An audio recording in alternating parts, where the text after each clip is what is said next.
What is up, guys? My name is Matchbark2, but you guys can call me Match, and here we're doing another episode of Sakura Beach.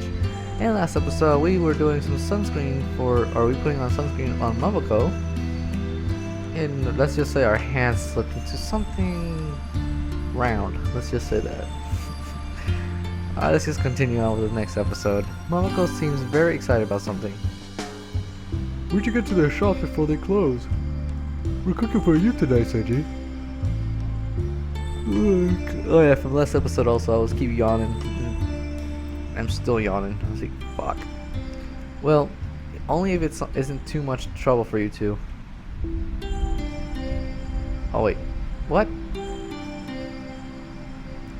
For you two? Or for you two? Like these two? Hold up, my god. Okay, let's continue. I really want to discourage her from the dangerous path, but I don't know that I can. Ayumi is the only one who will be able to rein Momoko in. But even if Momoko does serve me something edible, I know she'll do it with the best intentions. It is my duty as her friend to smile no matter what she cooks and presents to me. It is not an easy burden to carry, but it's one that I will carry gladly. In the past, I was a bit too honest about what I thought about her cooking. Needless to say, I don't want to be thrown out of a window again. Especially not the window of our hotel room. You're right here, Sanji. We want the dish to be a surprise, so no peeking. I look over to Ayumi, a pleading look in her eyes. She seems to get the hint, merely giving me a knowing smile. Remember, we're only gonna stick to the recipe, Momoko. No buying anything else. But what about all the spices we could add to it? No, buying anything else. That was no fun, Ayumi. Maybe if you stop being grumpy all the time, you see things my way. Cooking doesn't work like that. It is objectively wrong thing to do in cooking. Like what? Like buying every spice you can and dumping it into a cooking pot? Do I need to remind you of your cinnamon ramen noodle experiment? The two of them continue arguing as they make their way towards the shops. I guess I'll wait in the park for now. Today has been a fairly eventful day. I look back at those two as they walk off, laughing and teasing each other. They are really special. I've known that since the day I met them. Here I was, some troubled kid living with his grandfather. Someone who never really had any friends. Then these two jumped into my life, dragging me out of my house and forcing me to come along for some of the best adventures of my life. Despite Momoko's immaturity and Ayumi's hotness?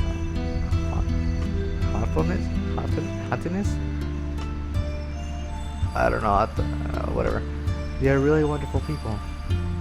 If it weren't for them helping me back then, I don't think I would be who I am today. It's a funny thought, but just by meeting someone, they can change you. Transform you to someone who you wouldn't even recognize. Would I still be as troubled now as I was back then, if I had never met them? I cannot say for certain. Life is unpredictable at best. Even the future, which I plan every day for, could have anything in it. There's so much that I want to do with my future. Somehow, somewhere, I hope they will be part of it too.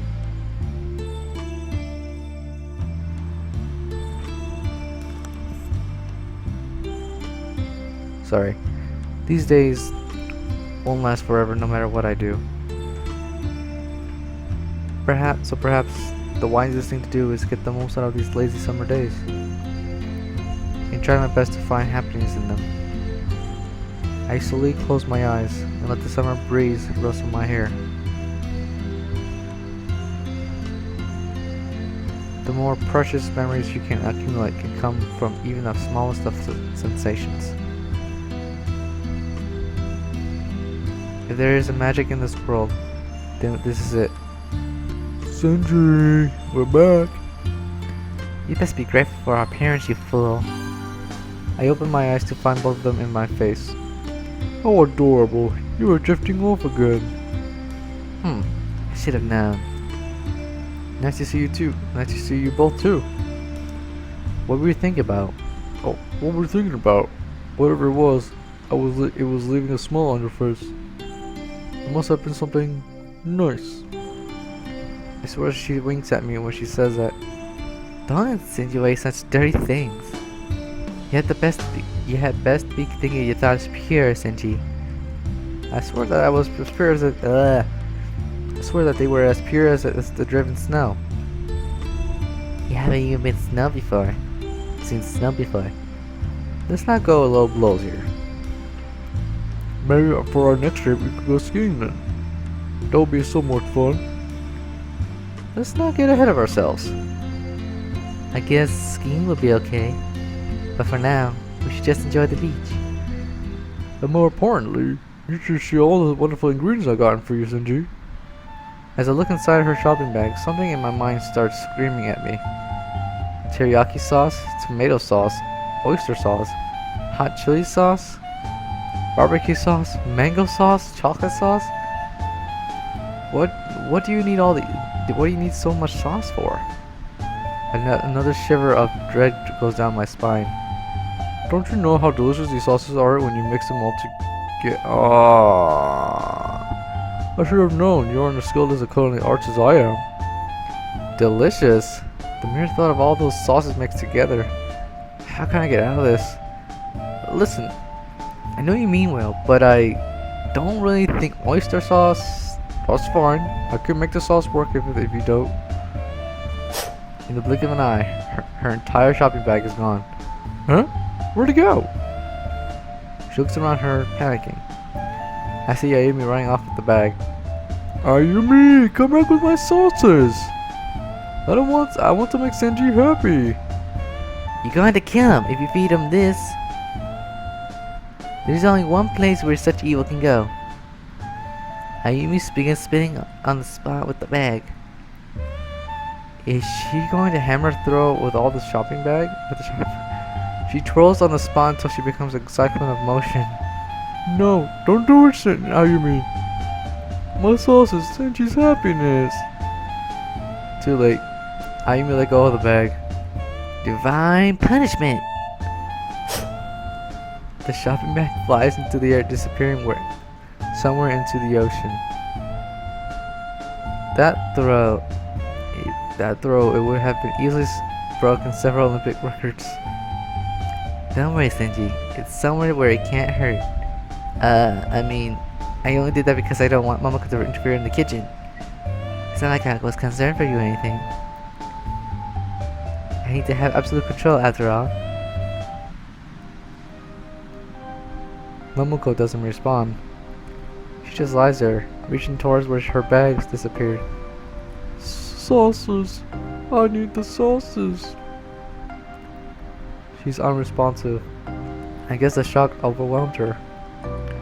Momoko? Hello? Are you here? I whip my hand in front of her face, but I get no response.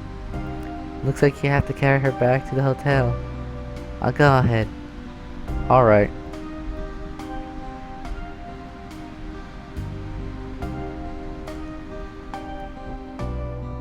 Okay, I think this is when we can...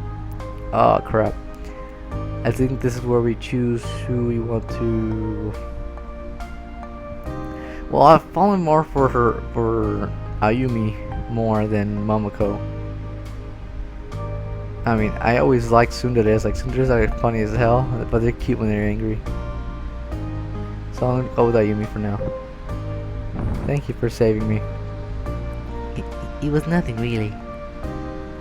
As I pick Momoko up, I find that she's becoming stiff as a statue. She continues to reach out for the sauce that has been lost at sea. At last, it's a romance that was never meant to be. Her vile concoction is somewhere far beyond her reach. Despite knowing what she was going to feed that to me, I can't help but feel a little bit sorry for her. I wonder if she will mourn the loss of her sauce for the rest of her life. Will she come back to the sea to remember how it sank beneath the waves, deep into Davy Jones' locker? Probably not. Nothing keeps Momoko down. Knowing her, she probably has far worse things in store for me. Fuck yeah, dude. It doesn't take long for Momoko to recover once we get back. In fact, she is a bit too energetic when it comes time to start cooking. Ayumi has her hands full, to say the least. She shakes Momoko down, searching for any hidden vials of spices. Hey, those are my spices. I should have known that you weren't going to give up that easily. No matter how many vials Ayumi finds, Momoko just pulls out more and more. Oh my god, saying in Ayumi's voice. I have many more spices, you'll never find them all. I can try, Momoko. You aren't going to ruin this. As Ayumi looks away, Momoko pulls out a vial of red powder. No, this is my chance. What do you think you're putting that chili powder? But doesn't Senji like spicy food? Like you're putting an entire tablespoon of it. 2, in fact. I don't think he likes his food really spicy. I do think he likes his food really spicy. Give up this food, Momoko. Never. Nice to see that the kitchen is already in chaos. Every time I hear Ayumi spout at her, I cringe. Momoko, that's way too much sea salt. Why do we have to buy sea salt anyway? Aren't we next to the sea? That isn't how it works. Then how does it work? It doesn't matter. You're going to completely ruin the dish if you put entire salt. Too much salt. But isn't salt essential for flavor in most dishes? Yes, but in moderation, not like what you're doing. Fine. How about we add lots of pepper then? Please get away from all the spices. I can handle them. Both of them are so busy that they don't even know to take my seat at the table. Ayumi, why don't you let me help? Whenever I have an idea, you always stop me. Because your ideas are dangerous. No, they're not. Yes, they are. Don't you remember what happened to Senji last time you tried your cooking? That's not fair. I was starting off then. I got a lot better at cooking, I swear. I do remember that day very clearly when I first tried it. The last thing I remember is swallowing a spoonful of whatever she served onto my plate. Then I woke up in the hospital several weeks later. Whoa, holy shit. Fortunately, I'm not going to experience that again with Ayumi here. Or at least, hope that's not going to happen again. I believe you when you stop trying to put cinnamon into all of my dishes. This recipe doesn't require cinnamon. But isn't being a chef trying to push the boundaries and discover new flavors? Maybe cinnamon cooked fish. Ew, that sounds nasty. Maybe cinnamon cooked fish could be the new big thing, Ayumi. Senji would probably like it so much that he would want more. She really is being way too optimistic about this. I'm not going to let you use them as a test subject for your evil experiments. We're sticking to the recipe, Momoko. You're not going to do anything that the instructions don't tell you to. Fine, be that way. You should have known that it would end up that way. Even Ayumi couldn't quite guide Momoko away from disaster. How many different spices did she buy? Knowing Momoko, she intended to throw it all in one pot too. Maybe add spaghetti or ramen noodles too. I heard some fantastic ideas for cinnamon fish. But Ayumi here wants to stick to a recipe. Can you believe how uncreative she's being? You're not supposed to create biohazards when you cook, Momoko. Senji, you were going to cook fried fish with salt and pepper. That sounds delicious. Momoko, I'll handle the spices. You just cook the fish. Flip it over when it's sufficiently cooked. But Ayumi, you know what I'm the idea person. I don't actually do any of the labor. I said do it. Fine. I can handle the fish if you like. But I told you that we're going to cook it. I know I can't argue with her on this, but I don't know if I trust her to actually cook it properly. Ayumi will still review it though, so it should be okay. I hope anyway. few minutes passes as I watch Momoko uncook the fish until it's over. There's a flash to get her away from the spice. So, what exactly do I do for you two? Eh? What do you mean, Senji? You talked about how I'm always helping you two out, but you never really recall anything specific. We're trying to cook here, idiot. Wait until we're done. Okay, sorry. I suppose it was a question out of the blue. Ayumi's probably doing her best to ensure that Momoko doesn't make off any chili powder. I don't know where she's got the idea that I like spicy food. After a long wait, the fish fillet is finally presented before me. Eat up, Senji. It was made with a lot of love. A lot of love, she says. Carefully dismembering it, I raise a piece to my mouth very slowly. Both of them stare at me with anticipation.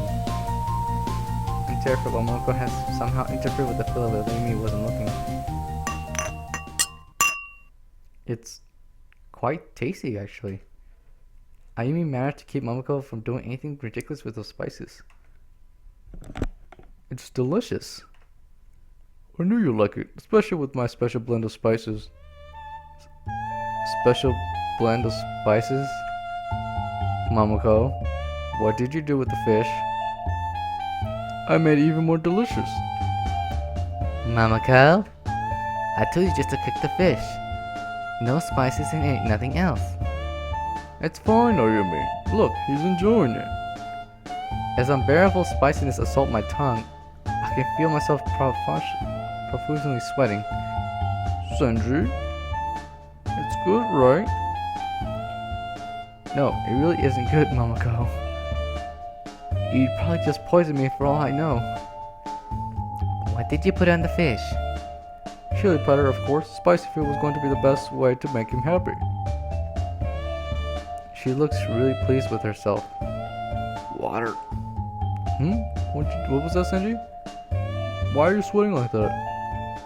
Water! I dive for the sink, twisting the top all the way.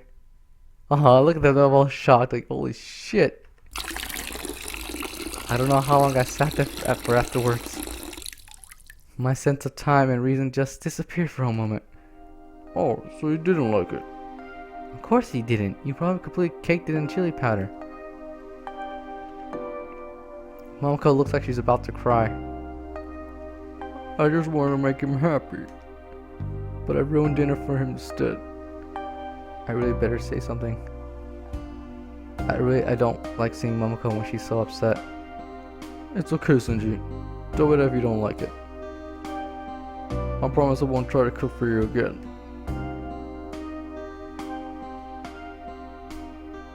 But I'd like you to cook for me again. Ayumi could teach you. No, if I say Ayumi could teach you, that means you're doubting her or she can't do it herself. But I'd like you to cook for me. Let's do the first one, because I don't want to be rude to her. When I see a girl crying, I want to make her happy after. I'll try and make my best to help a girl be happy again. I don't like seeing girls cry. It's a weakness for me. But I'd like you to cook for me again. Huh? Why? You had the best intentions with this dish. Oh my god, I'm saying it in Momoko's voice. I'd just like to say thank you for doing that for me, Momoko. You're always so forgiving, Senji. It'd be heartless for me to scold you for wanting to do something nice. I don't think I can eat the rest of this though. Oh well, there's always next time to succeed. We'll order pizza instead. That sounds great. Ayumi looks over at the rest of the cooked salmon fillets with disappointment. I guess it can't be helped. Unless Momoko wants to sample her own cooking. I